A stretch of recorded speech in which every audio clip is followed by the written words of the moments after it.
Assalamualaikum, perkenalkan nama saya Ahmad Mubarok.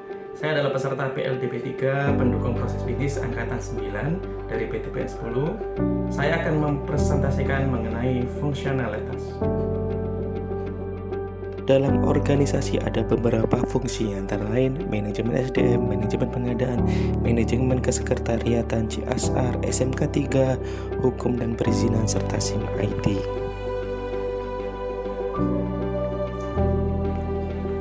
Manajemen SDM.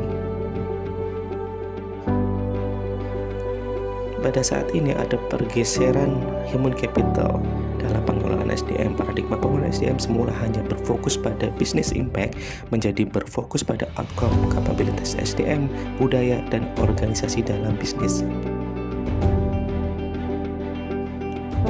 Manajemen pengadaan barang dan jasa. Role dalam pengadaan ada 3, yaitu user, tim HPS, dan bagian pengadaan. Tugas user membuat dokumen, PR, HPS, KAK, izin prinsip, dan kontrak. Tugas tim HPS verifikasi dan approve HPS. Tugas bagian pengadaan melakukan proses pengadaan dari buka sampul hingga terbit PO.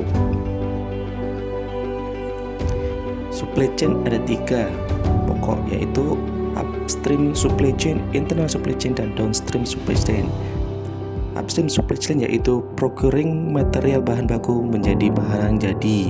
Intra supply chain yaitu proses mengubah barang setengah jadi menjadi barang jadi. Downstream supply chain terkait dengan logistik barang ke konsumen. Aktivitasnya yaitu transportasi, pergudangan, pemenuhan permintaan customer, dan customer service. Manajemen kesekretariatan. Secara bahasa, kesekretariatan artinya adalah sektrum atau rahasia. Pengertian kesederhanaan orang yang bisa menjaga perusahaan, pimpinan, dan membantu pekerjaan perusahaan atau pimpinannya.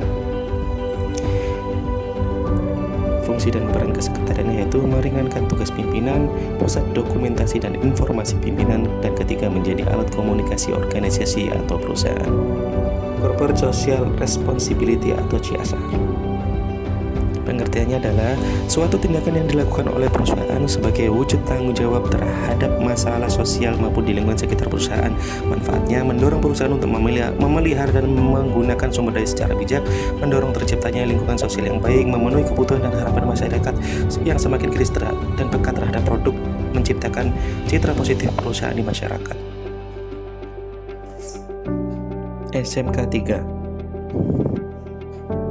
Pengertian SMK 3 adalah kondisi lingkungan kerja dan faktor yang berdampak pada keselamatan dan kesehatan kerja dari tenaga kerja maupun orang lain di tempat kerja. Adapun tingkatan budaya K3 antara lain reaktif atau natural instinct, yaitu perlu K3 setelah terjadi kecelakaan, dependen melaksanakan K3 karena disuruh atau diawasi, independen melaksanakan K3 hanya untuk kepentingan diri sendiri, interindependen melaksanakan K3 bukan untuk diri sendiri tapi untuk orang lain juga. Hukum dan perizinan.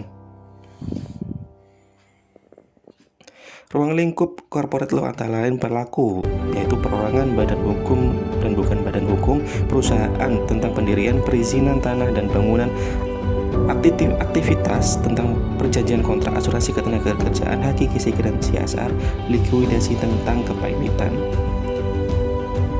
Ciri-ciri PT antara lain sebagai badan hukum mandiri, sebagai asosiasi modal, mempunyai kekayaan terpisah, bertanggung jawab kepada pemegang saham tidak bertanggung jawab atas kerugian PT, adanya pemisahan fungsi antara RUPS dan direksi, RUPS pemegang saham tertinggi.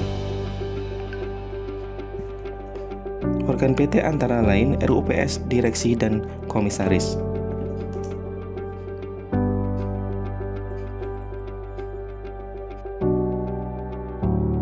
Sistem informasi atau IT.